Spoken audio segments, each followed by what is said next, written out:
Welcome to Media Makers Spotlight from Women in Film and Video in Washington, D.C. We bring you conversations with industry professionals for behind the screens, insight and inspiration. Welcome, everyone, to Media Makers Spotlight. I'm your host for the episode, Tara Jabbari, and today we have Sierra Urich, an interdisciplinary visual artist based in Vermont. Her first film, a documentary called Joonam, premiered at the 2023 Sundance Film Festival and won Best Documentary at Cleveland International Film Festival, the Bentonville Film Festival, and the Sharjah Film Platform. Welcome to the show, Sierra. Thank you so much, Tara. It's great to be here. So, your documentary logline, I'm just going to read it and then we'll get right into it. Spurred by a provocative family member and a lifetime of separation from the country her mother left behind, a young filmmaker delves into her mother and grandmother's complicated pasts and her own fractured Iranian identity.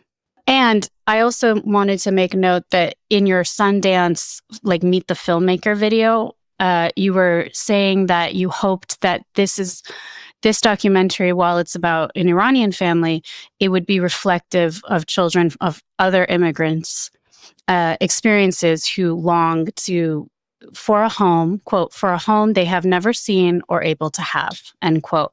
So I was wondering, first, have you heard from people who are not of Iranian descent, of other immigrants that have seen Joonam and have expressed something?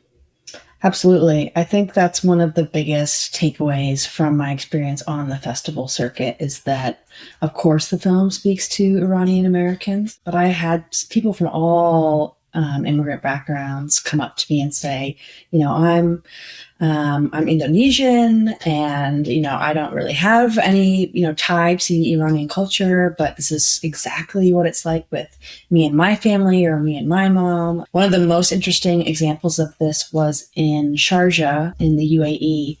I had a screening there, which is where that word comes from, but a woman who, I'm trying to remember, her mother was Sudanese and she grew up in Dubai.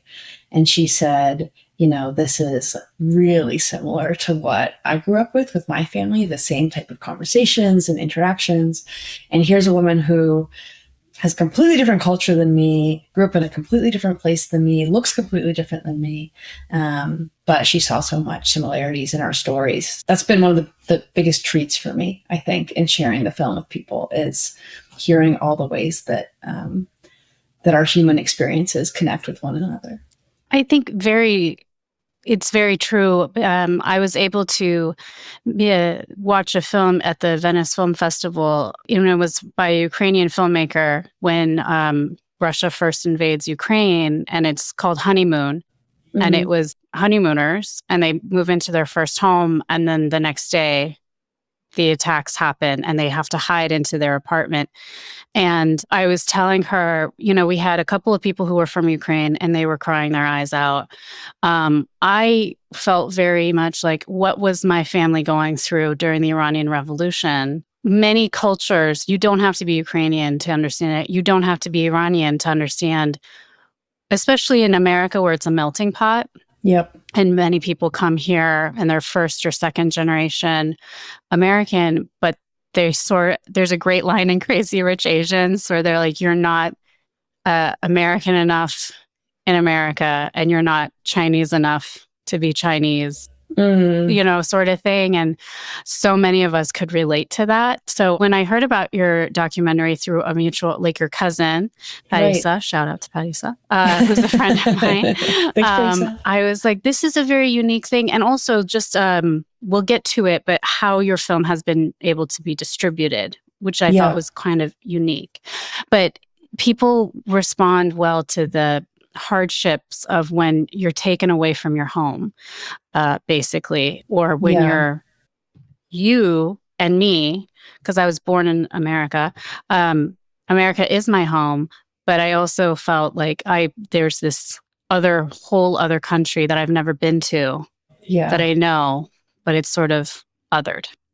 Yeah, there's so much wrapped up in, identity and home and family separation. And I think, as the world becomes a more complicated place and there's more and more wars going on, there's just so many unfortunate patterns where people can see themselves in these like stories of displacement. We shared the film in Poland. Our European screening was in Warsaw, and they subtitled the film in Polish.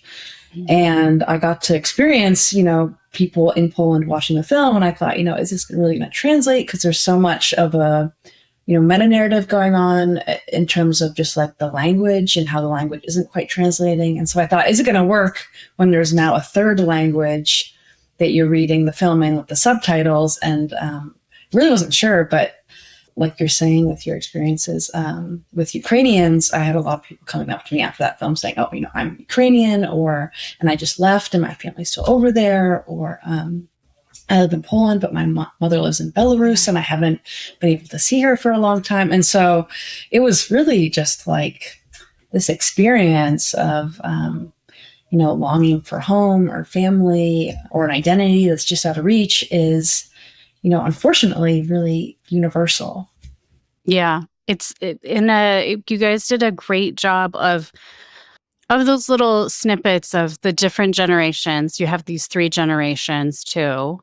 And I wanted to talk a little bit about some of the things that people might not realize. There's a part where your grandmother is explaining how the new regime it sounded like they were torturing people. And your mother, who's translating for you because your Persian was not as advanced, if you will. So your mother's like, I'm not doing this anymore, because if anything, you, Sierra, the filmmaker, the journalist, the media maker is going, media maker spotlight. Media maker will get in trouble if the Ayatollah or, if anyone wants to get revenge for bringing about light to this. And we had just did a film called War of Words, which was about a Russian-British journalist who was assassinated for bringing about light to injustices. And it is true that a lot of journalists and media makers are constantly put in danger, but they have to, it's our way of finding out the truth and things like that. Could you kind of share a little bit of that backstory for people who might not know what's going on in Iran, or why your mother was very emotional about that and didn't want to talk about it? And then has there been any repercussions, or have you met other journalists that came up to you and they're like, I reported about Sudan or Russia or anything like that? Yeah, so to shed a little bit of light on what my mom was talking about in that scene is multi-layered. On one hand, like you mentioned, there's real consequences for people who are speaking truth to power anywhere in the world where you're dealing with a regime who doesn't want certain information to come out or have more authoritarian leanings. We're seeing that in the US right now, people who speak up against the Trump administration, college students who protest against, the primary narrative. There's repercussions for saying something that someone in power doesn't want you to say. And so for my family, they're Baha'i, and Baha'is have been historically persecuted for a very long time in Iran. And every time, there's something that comes up in the country, it's the minorities that are often targeted, and Baha'is are a religious minority in Iran. And there's lots of history behind their persecution. So that's one of the things that my mother is worried about, is my grandmother is telling this story of Baha'i persecution. And that's sort of like a trigger point for potentially being targeted by, the regime. And there's another layer to her, her worries in that situation is, now I'm also an Iranian American in America, and what sort of misconceptions or racist ideology is going to be put on top of me living in the US. There's so much Islamophobia in the US. A lot of people here who are racist in that way, they don't know anything. They don't know anything about the nuance of, Baha'i or Islam or, Iranian culture, they just see a brown person from the Middle East, and all these things trigger in quick to judge in the mind, and so my mom's like, okay, now you're also putting your now I'm worried about you putting yourself on the line here, talking about these stories that conjure up these ideas of like, I don't know, this like monster in someone's sort of like racist mind. And so, it's like she's dealing with these multiple, demons, for lack of a better word, is, how do I keep my daughter safe if she ever goes to Iran? Or, there's also a history of, targeting of Iranians outside of Iran by the Islamic regime. And so she's dealing with that. And then she's also dealing with her own experiences as an immigrant in this country and wanting to protect me from the racism that I could feel here. And so for her, it's like the story is just this, inflection point of all these things that could potentially go wrong, that she wants to protect me from. And so I think, for me, when I was filming that scene, when I was living it, it was this realization of like, okay, here is actually the shape of this wall, and I'm seeing it in front of me, and all these bricks of fear that are, have so many different origins. But this is sort of like the wall that keeps me separate in a lot of ways from my Iranian identity, because mixed up in this Iranian identity is all this family history of trauma that my family is trying to protect me from, that my mother is trying to protect me from. But, protection also has a distancing effect sometimes. And so for me, it was, this moment over the summer of realizing just sort of like the wall that I was dealing with, like what I was trying to move past myself to try and get a little bit more of a personal connection with my association with Iran, my association with my identity. Yeah, it's a tough balancing act. And I didn't even think about it, the other aspect of you being in anywhere else other than Iran, and how others might treat you, even Americans or wherever. And it's legitimate concern. Have you heard from others who might have come up to you and be like, oh, I feel the same as your mother, or I am also a journalist from my own country, or something like that? Has that come up? I've had a lot of people come up and say, from my perspective, saying, oh, I'm the child of an immigrant. I see myself in your story. And I've also had people come up to me and say, oh, I really understand your mother. I feel like I'm in your mother's position. I haven't had as many people come up saying, oh, I'm a journalist who has been, silenced or facing this sort of threats. And I think a large part of that is because it's such a personal story, and it's really a story about family as well, and about mothers and daughters. And so usually that's what people see in the film, amongst all these other like larger geopolitical struggles that we're all working through. I think really what the film is a family story, and so that's what people talk about. So I haven't faced any sort of actual pushback or felt in danger in any way. No. Oh, that's good. Out. Could you actually explain what the word Joonam means for those who might not know? Yeah, of course. Yeah. So Joonam is like a ubiquitous term in Persian or Farsi. I think it literally means my life, but is translated into, sort of like my soul, my lifeblood, that kind of thing.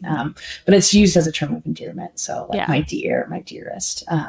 You would put it, after someone's name, like Tara Joonam.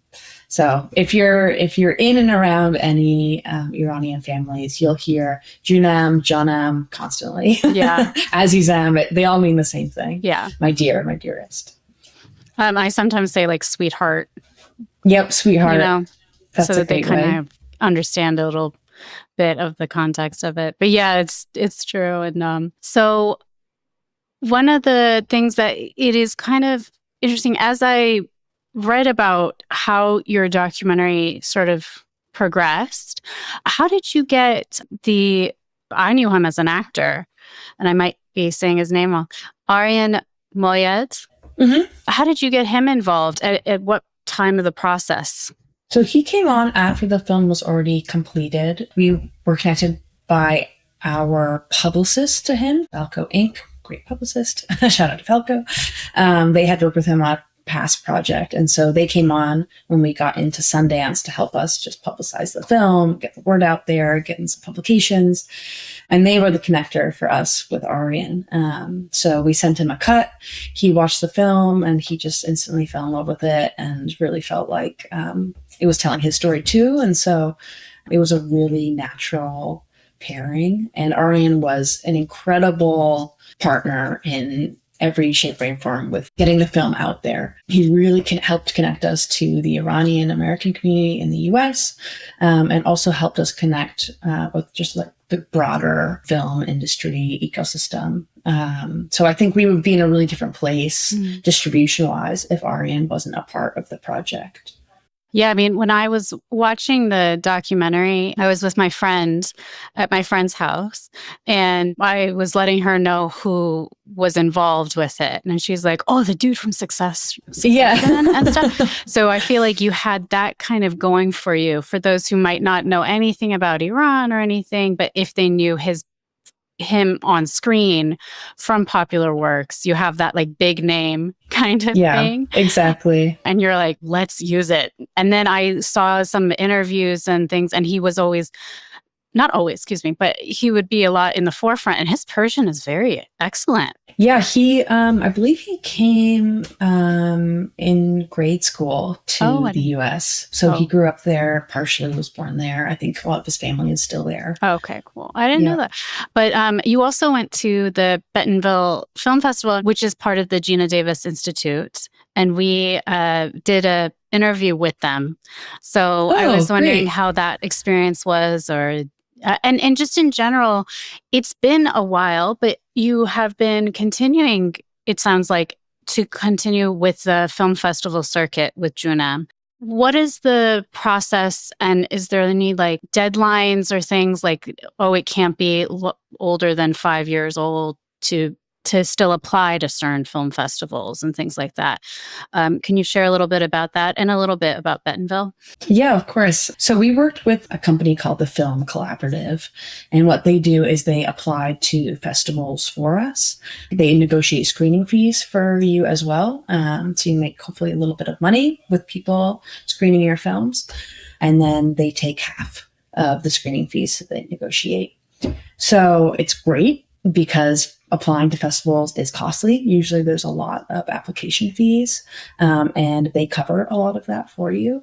And then you have someone negotiating on our behalf saying, we typically charge to screen the film at a festival. And so you don't have to do any work because applying to festivals is a whole job in and of itself. And hopefully they're also helping you make a little bit of money while your film is on the festival circuit. So that's how we ended up at Bentonville.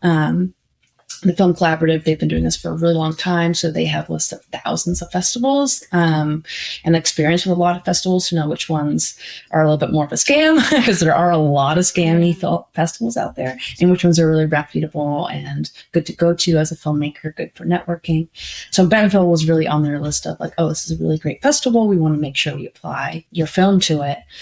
And we got in. I had never been to Arkansas. I had never been to Bentonville. I didn't know anything about what to expect. And I think for me, Bentonville was, a lovely festival, but also it was a turning point on the festival circuit for me as a director, because I, for the first time, approached the festival as a travel opportunity, thinking, I've never been to this place before. I actually don't know anything about this festival. I'm just going to go and see what Bentonville is like. And they were going to fly me out and put me up. And so I thought, great, a lot of places don't do that. So I might as well go check it out. And I had the time of my life. And I think a lot of it is because I approached the festival from this attitude of, I'm just going to go have fun. And Bentonville is a really cool town. And the festival, they put on like a lot of sort of like fun events. And so I just had a blast at the festival. And then we ended up winning the award for best feature documentary. And it was like this total surprise. And so I think that, for filmmakers, that's really my advice with festivals is do your best to try and get into your biggest reach top tier festival, apply to Sundance, apply to Venice, apply to Berlin, apply to all the ones that are on your radar of, if I get in, it's like amazing, and hope for the best. And then just have fun with it. There's a lot of pressure, I think, on filmmakers to do the right thing or get into the right place in order to distribute your film. But the reality right now in the industry, especially for nonfiction film, but really all independent film across the board, is there is just not a lot of opportunities for distribution. The point is to get your film seen and to connect with the audience and to have fun. And you're probably not going to make any money, and you're probably not going to get on Netflix and all these things that, you think might happen, highly likely will not happen. And so that's sort of my takeaway from the experience with the festival circuit, is to enjoy it and enjoy networking and meeting people. And at Bentonville, I met someone who works at the Getty in LA, and that's turned into a really great job opportunity for me. I've been doing a lot of editing work for the Getty, and so you never know who you meet at these festivals and what it might turn into. I guess that's my long rambling spiel with festivals, is that have a good time and meet people, but don't expect that your film is going to get bought and you're going to end up with this career out of thin air. Yeah. Just enjoy the ride kind of thing. Enjoy the ride. And I think there's a lot of pressure on filmmakers to do the right thing, get into the right festival, do this magical press tour. And that if you do all those right steps, you'll get the golden ticket and you'll end up on Netflix, and someone will call you to, get your next film made, or someone's going to want to make the next adaptation of your next film. And that just doesn't happen. No. And I think that's sort of the lie that gets peddled a little bit to independent filmmakers, but it's, it just doesn't happen that way. But I like your example of that you met somebody at the Getty Museum and that led to another series of projects that are not necessarily as a documentary filmmaker, because you do other things, or just enjoying the ride. And you're like, hey, if you're going to pay for my room, I might as well enjoy it. Use it as a travel opportunity. And use it as a networking opportunity. So I might not have gotten the big check for Joonam to have a worldwide deal on, whatever platform. But I did meet someone who kept me really employed for the last couple of years, just working with them to, create video content commercially. And so you never know what is going to come out of the experiences of being at these festivals. Now, your film also was able to be distributed. I read that it was on American Airlines. Yep. And we've never actually spoken to anyone who's had their film done that, especially in indie. How did that come about? The way that you get your film on airlines is you work with these middleman companies called content service providers. And so there's a bunch of different ones out there. Nuvu is one of them. Sterner, I believe, is another one. And the one that we worked with to get on American Airlines is Stellar. And so it's these names that you've probably never heard of, but they contract with filmmakers and then contract with airlines to just provide them with content. And so through one of the filmmaker labs that I did while I was making the film, Firelight Media, which is a lab for nonfiction filmmakers of color, one of the program mentors through Firelight reached out to me and said, hey, I have a contact at Stellar. She's really looking to program some interesting nonfiction films. I think you would be a great fit. Can I connect you guys? And so a contact that I had from when I was, producing this film and making it and in the trenches filming with my family was a contact that eventually connected me with someone at Stellar. And so I sent Stellar the cut. They watched it and they said, great, we think this would be good for American Airlines, one of the people that we contract with. And so we were able to do a 6-month deal where the film was on American Airlines for 6 months and it just wrapped up last month. So it's no longer playing, but I know I was just on an American Airlines there, this past weekend, and I wanted to check and you're like, it's not there. Oh, Yeah, but you could reach back out and try and contract with them with another airline, or re-up on the same airline. So yeah, it's a really great way to make a little bit of money as an independent filmmaker, and to get your stuff seen, because people watch movies on airplanes a lot. Yeah. So it ends up being like a really great way to get your film out there. That's great. Thank you for that. Right now, it's available at the Criterion Collection and a couple other places like DocuNight, and things like that. So how does that sort of work with streaming services? So, when we got into Sundance, we started working with a sales agent. And there's a lot of different sales agents out there, and their job is to sort of liaison between the filmmaker and people who might want to buy your film. Unfortunately, because the film industry with independent films is in such turmoil right now, especially when our film came out in 2023, things were really in free fall with the industry. Streamers weren't buying anything.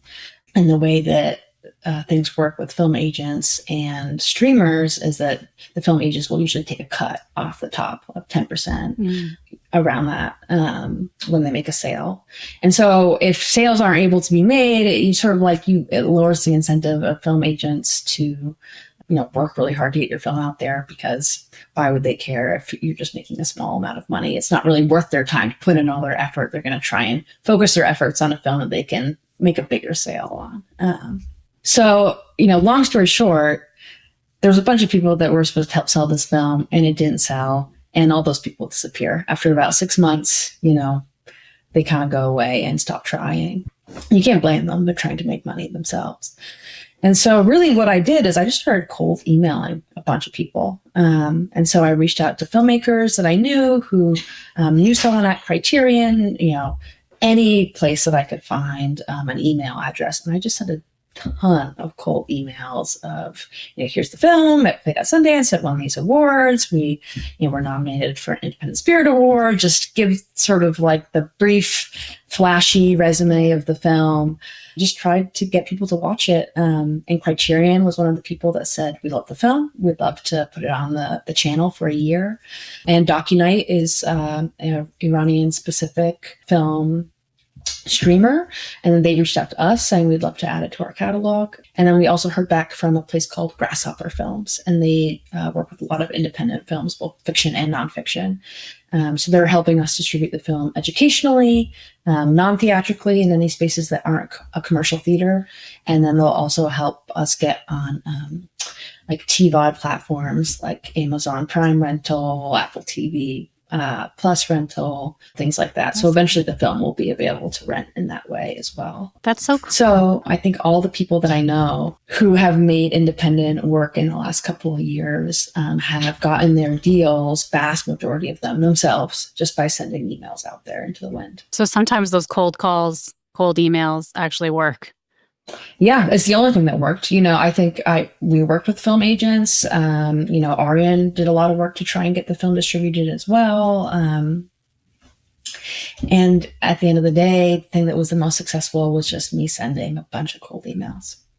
Well, thank you so much. Is there anything that we haven't touched on that you'd like to share? I think my biggest takeaway distribution-wise is that the filmmaker has a lot more power than they think they have. And I had this conception that there's a right way to do something, or there's a right person to do something, or all these other people have more knowledge than I do. But in reality, what matters the most is who cares the most. And you, as the filmmaker, care the most about your film. No one will even come close to caring as much as you do. And so you have the most power just by the virtue of your persistence and how much you care about your project. And even if you've never done something before, it doesn't mean that someone's not going to take a chance on you or your project if they like what you've made. So that's my biggest takeaway of, I think of the distribution process, is that I wish I had just started sending those cold emails like a year earlier. Yeah, got it. You have the power in your own hands. You just have to take it. Thank you. We'll put things in the show notes. You have your website.